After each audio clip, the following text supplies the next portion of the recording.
Vous écoutez Les éclaireurs de dialogue, je suis Marion, bienvenue à vous.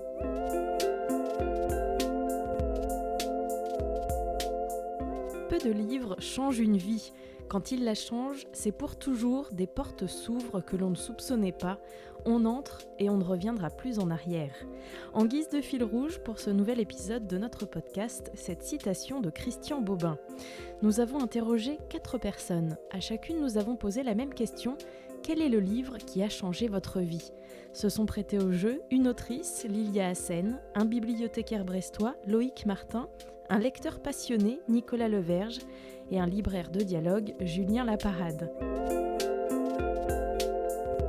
Les éclaireurs de dialogue, épisode spécial « Le livre qui a changé votre vie », c'est parti.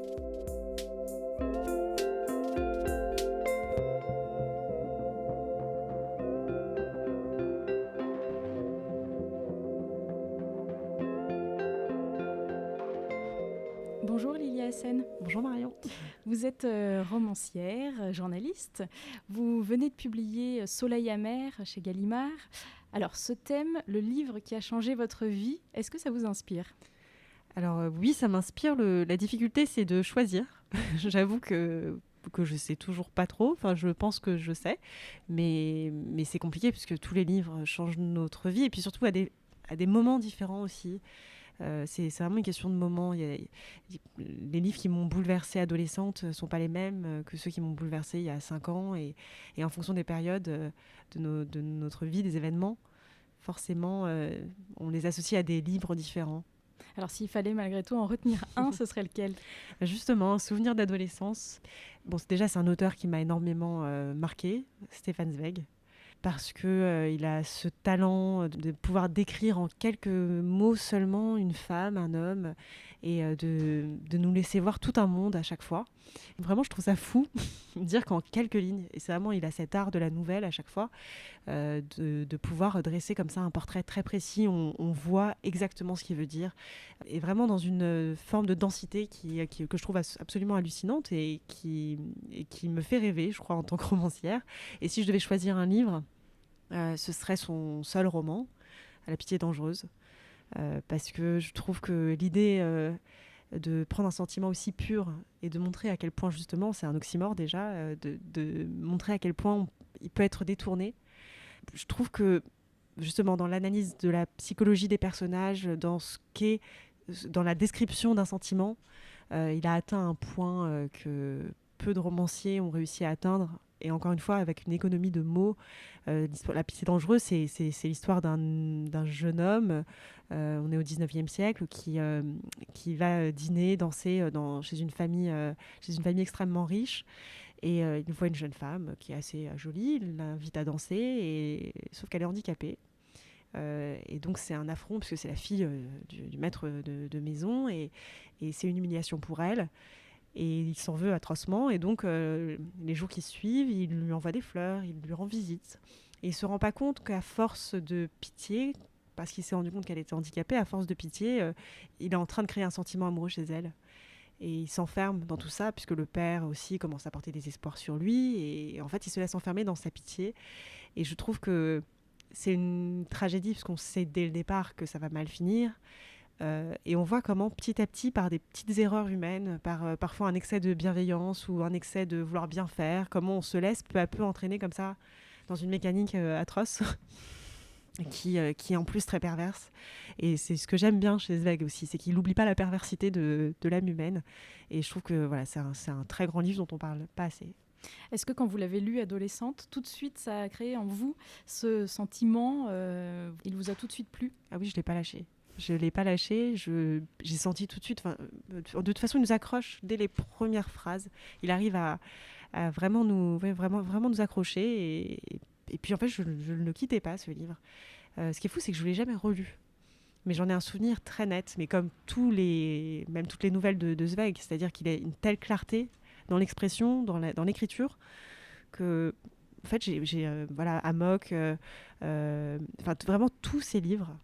Et j'ai ça aussi avec Tchekhov.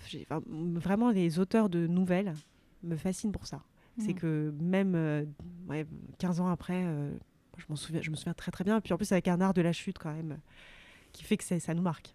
Une fascination en tant que lectrice, et est-ce que plus tard, ça vous a aussi inspiré en tant que, justement, écrivaine ? Non, je prétendrai pas ça parce que je me dis non, j'en suis encore loin. Et c'est ce qui est, d'ailleurs, c'est ce qui est magnifique, c'est que je trouve que ce qu'il a réussi à faire justement, par la concision de l'écriture, pour moi, c'est une forme d'idéal. Et ce qui est drôle, c'est qu'il le dit même dans Le Monde d'après, il explique que on pourrait réduire parfois certains livres à vraiment une sorte de ligne beaucoup plus pure et que ça n'enlèverait rien à la qualité de certains textes. Et il cite Proust, que j'aime beaucoup par ailleurs. Moi, j'aime bien les longueurs de Proust, mais il est assez sévère, Zweig, envers lui. Et je crois que c'est là où c'est quand même un auteur extrêmement moderne, et quand même très contemporain, très dans la manière d'écrire, parce qu'il va à l'os. Et ça, je trouve que c'est le travail de toute une vie, en fait. Je prétends pas, en tout cas, aujourd'hui, y être arrivée. Mais j'aspire à ça. S'il fallait, pour terminer, élargir la réflexion et dire ce que pour vous représente la lecture dans votre vie, qu'est-ce que vous pourriez dire ? Je pense, pour moi qui étais une adolescente très seule, mais un peu par choix aussi, c'est que j'aimais vraiment ces moments-là. C'était vraiment une manière de rencontrer l'autre, de penser autrement, de me confronter à d'autres idées aussi que les miennes. Et j'aime bien être surprise. Et je crois que la lecture, c'est aussi cet exercice qui colle assez peu d'ailleurs avec le monde contemporain, de penser contre soi-même et surtout de voir autre chose et de s'ouvrir à une forme de tolérance absolue, c'est-à-dire comprendre que tout le monde a ses raisons. Et dans la littérature, c'est un peu ça. C'est-à-dire qu'il n'y a jamais de grands méchants absolus. On entre dans les sentiments humains, dans leur complexité. Et en fait, ça fait gagner pas mal d'années de lire. Merci beaucoup Lilia Hassen. Je vous laisse Merci, rappeler le titre du livre qui a changé votre vie. Et c'est La pitié dangereuse de Stefan Zweig.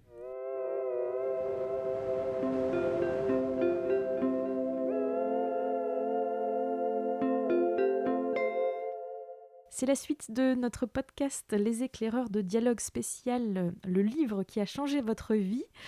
Et nous sommes avec Loïc Martin. Bonjour. Bonjour. Je vais vous laisser vous présenter d'abord. Je suis bibliothécaire, je travaille pour les médiathèques de Brest, à la médiathèque de Lambézélec. Voilà. En ce qui vous concerne, quel est le livre qui vous a peut-être un peu plus marqué que les autres ? C'est un livre d'espionnage, un vieux livre d'espionnage de John le Carré, qui s'appelle La taupe, qui est paru dans les années 70, au milieu des années 70. Et c'est un livre que j'ai lu plusieurs fois, voilà, en y trouvant à chaque lecture des choses nouvelles. John le Carré, c'est un écrivain assez subtil en fait. Il est décédé l'année dernière, je crois, il y a quelques mois. Il a été très populaire dans les années 70-80. Et il a été un peu catégorisé parce qu'il faisait des romans de genre, alors que ce sont des romans qui sont très fins, très bien écrits. Voilà. Donc c'est une histoire qui me parle, une histoire d'espionnage qui m'a touché, quoi. Donc c'est un peu ma Madeleine de Proust. J'y reviens de temps en temps. Alors la première fois que vous l'avez lu, La taupe, c'était quand ? Et est-ce que tout de suite ça a produit en vous Non, pas cet du effet ? tout. C'était pas du tout. C'était ma compagne qui me l'avait suggéré. Elle l'avait en livre de poche. Je l'ai lu, j'ai beaucoup aimé. Et puis voilà, comme j'ai beaucoup aimé pas mal de livres en fait. Et j'ai trouvé que c'était un très bon roman. Et puis 2-3 ans après, un hiver, des fois quand on est fatigué, on ne sait plus quoi lire, on a des envies, mais on n'y va pas et tout. Et je pense qu'il était dans le coin et je me suis dit, je vais le relire. Et j'y repensais. Et ce qui était étonnant, c'est que il y a une intrigue assez compliquée avec une chute à la fin. Et j'avais totalement oublié une partie de l'intrigue et la chute. Donc c'était une bonne motivation pour le relire parce que c'est quand même un des moteurs du livre, c'est d'essayer de trouver qui est la taupe dans l'histoire, qui est le traître, quoi. Voilà. Et c'est à la deuxième lecture que je me suis rendu compte que c'était un roman très très riche et qu'il y avait beaucoup de choses que je n'avais pas perçues la première fois. Et depuis, je le relis de temps en temps parce que c'est un vrai plaisir. En général l'hiver, en général aux vacances d'hiver. Voilà. Est-ce que vous diriez que ça a marqué votre vie de lecteur et peut-être vos choix aussi de lecture ? Eh bien, du coup, j'ai lu beaucoup d'autres romans de John le Carré. Après, c'est un des rares romans qui m'a pour lequel je me suis dit j'aurais bien aimé être cet écrivain-là qui a écrit ce livre-là, quoi. Ça a dû m'arriver 3-4 livres.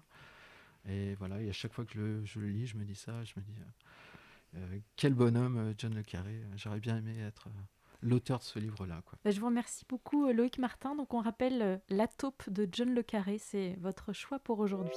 Merci beaucoup.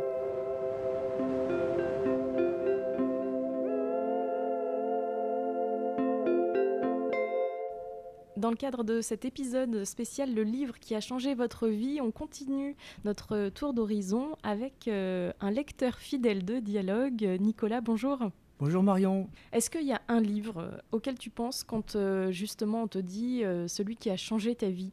Alors c'est assez simple, le livre qui a changé ma vie, c'est 2 ans de vacances de Jules Verne. Alors c'est un livre que j'ai eu avec des amis de mes parents pour mes 15 ans. Donc j'ai reçu ce livre en cadeau. Et ça a été une grande surprise parce que je n'étais pas du tout un lecteur comme aujourd'hui. J'étais plutôt un lecteur poussif. Donc c'était, il faut l'avouer, un beau cadeau parce que c'était une édition cartonnée, rouge et dorée. Bah, immédiatement, c'est un objet qui fait rêver. Donc j'ai été assez touché, mais en même temps apeuré parce que c'est un livre qui est épais. Et quand tu n'es pas gros lecteur, ben, tu vois un gros livre comme ça, et là tu ouvres le livre, et il y a des images. Donc ça m'a un peu rassuré, voilà. Et c'était des superbes reproductions de dessins pour illustrer le livre. Et je me suis dit, ben, il va falloir que je le lise, parce que ça a l'air vraiment d'être un livre extraordinaire. Et en l'occurrence, ce sont Les Voyages extraordinaires de Jules Verne. Alors j'ai commencé quasiment le lendemain, quand je l'ai reçu, et j'ai été emporté. Je pense que c'est un livre qui m'a permis de m'identifier, qui m'a permis de voyager. Et en l'occurrence, c'était une histoire sur un bateau. Donc j'ai vraiment été embarqué avec des jeunes. Ils étaient une dizaine. Et ils partaient en mer entre copains, avec l'école. Alors c'est évidemment une histoire qui se passe je crois en 1880. C'était pas du tout une histoire que j'aurais pu vivre, mais je me suis identifié, parce qu'il y avait des personnages tous très différents, et voilà, j'ai plongé dedans, j'ai complètement plongé dedans. Est-ce que tu dirais que justement ça a suscité en toi cette envie d'aller plus loin, de continuer à lire, de découvrir d'autres livres ? J'ai un petit côté collectionneur, et j'ai fini rapidement ce livre-là, et je me suis précipité sur un autre Jules Verne qui s'appelle Un capitaine de 15 ans. Donc on retrouvait un peu les mêmes ressorts. Un jeune sur un bateau, voilà, le bateau fait naufrage. Et comme j'avais 15 ans, c'est pour ça que j'avais choisi ce livre-là. Et donc l'aventure a continué. Et un 3e, et un 4e, un 5e Jules Verne. Et j'ai fini par acheter, je pense, les 64 voyages extraordinaires. Donc je suis devenu un petit spécialiste de Jules Verne à mon niveau, ce qui n'avait aucune utilité pour l'école, mais voilà, j'étais devenu un petit spécialiste de Jules Verne. Je me suis rendu compte que j'étais capable de me laisser aller à des heures de lecture et de rêver en fait et de voyager. Et après j'ai lu les classiques parce que avec l'école on était un petit peu obligé de lire aussi des classiques. Et au fur et à mesure des années qui passent, j'ai commencé à m'intéresser à la littérature contemporaine. J'ai abandonné un peu les classiques, j'ai complètement abandonné Jules Verne, même si tous les livres ont une place privilégiée au sommet de ma bibliothèque. Et maintenant, je lis tout ce que je peux, tout ce qui sort dans les rentrées littéraires, parce que j'aime bien suivre les rentrées littéraires. Peut-être pour finir, Nicolas, qu'est-ce que ça représente pour toi la lecture aujourd'hui dans ta vie ? La lecture, c'est, comme je te disais, c'est l'évasion, c'est l'identification des personnages. Ça permet de vibrer, de s'étonner, d'avoir peur, de remuer les émotions, de retrouver des émotions. Ça aussi un puits de connaissances, ça soulève des questions, ça permet de s'interroger. C'est le plaisir de retrouver des belles phrases, une belle technique d'écriture, ce qu'on appelle la littérature, quoi, la recherche du beau dans le texte. Je pense qu'on est tous faits de sédimentation de tout ce qu'on a pu lire. Et puis, je pense que ça a aussi changé mon rapport au monde et au rapport aux autres. Tu as toujours quelqu'un qui a lu un livre que toi, tu as aimé. Donc, c'est comme s'il y avait une rencontre de sensibilité. Et ça, c'est extraordinaire. Pour découvrir tous tes coups de cœur, on peut te suivre sur Instagram. Chaque livre est une fête pour avoir encore plein d'idées de lecture.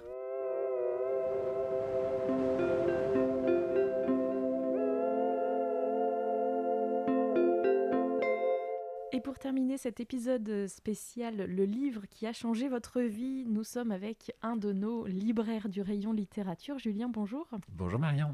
Alors, le livre qui a changé ta vie, est-ce que tu pourrais nous en citer un ? Alors exactement, c'est une question très compliquée pour un libraire. Cette question me taraude depuis quelques jours. Voilà, j'ai choisi un, puis non, il y a celui-ci, mais non, il y a celui-ci. Et en fait, il y a un livre, effectivement, au début de ma carrière de libraire. Alors, c'était en 2001. Ça fait 20 ans, un peu plus de 20 ans. Je venais de rentrer au rayon littérature.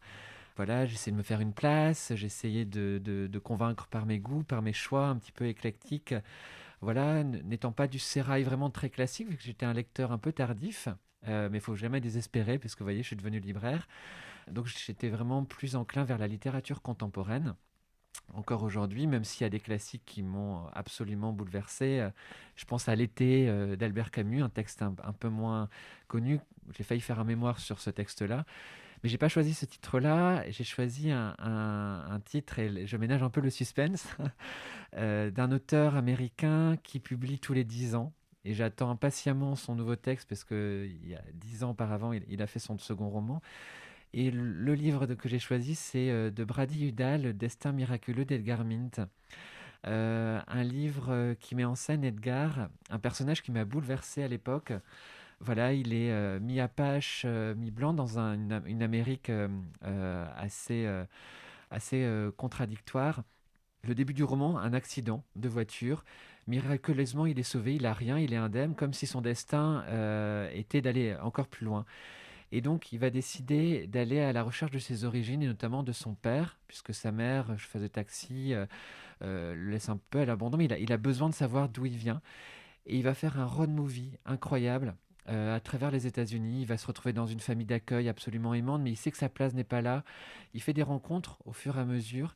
C'est un livre où il se construit, on se construit en même temps que lui, et je me suis construit aussi, je pense. Voilà, j'avais quoi, 20 ans à l'époque, et j'avais qu'une hâte, c'est de le faire découvrir aux gens, parce qu'on passe du rire aux larmes. L'écriture est très cinématographique. Il y a des ellipses où comme s'il y avait un mouvement de caméra, et on prend du dessus sur l'histoire. Et vous suivez ce gamin. Peut-être que si je le lisais aujourd'hui, je verrais des choses différentes. Mais voilà, la question est quel est le livre qui a marqué votre existence. Et voilà, en tout cas, il a marqué ma vie de libraire. Et j'espère avoir marqué par mon empreinte aussi, en le conseillant aux gens, ce roman-là. Mais il y en avait plein d'autres. Et il y a aussi Mauresco, La Petite Lumière, qui vient de sortir en poche là tout récemment. Et je ne pouvais pas ne pas en parler. Ou alors un très beau livre de Aïn-Matov qui s'appelle Jamila, qui était publié par Gallimard, et dont Aragon disait que c'était la plus belle histoire d'amour qu'il ait jamais lue, et je confirme, voilà, en disant que c'est une des plus belles histoires d'amour que j'ai jamais lues. On rappelle quand même le titre du livre. Du livre, voilà. Qui a changé Brady ta vie. Udall, Le destin miraculeux d'Edgar Mint, édité aux éditions Albin Michel, et il a été repris en poche en collection 10-18. Merci beaucoup Julien, et on retrouve bien sûr tous les coups de cœur cités dans ce podcast sur le site www.librairiedialogue.fr.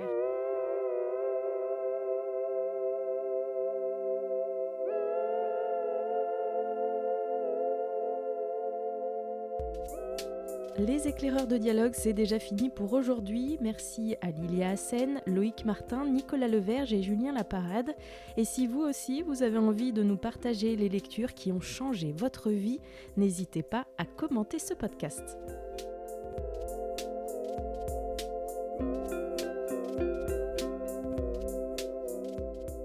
Je ne sais pas vous, mais de mon côté, il me tarde déjà de vous retrouver pour de nouvelles découvertes. À très vite.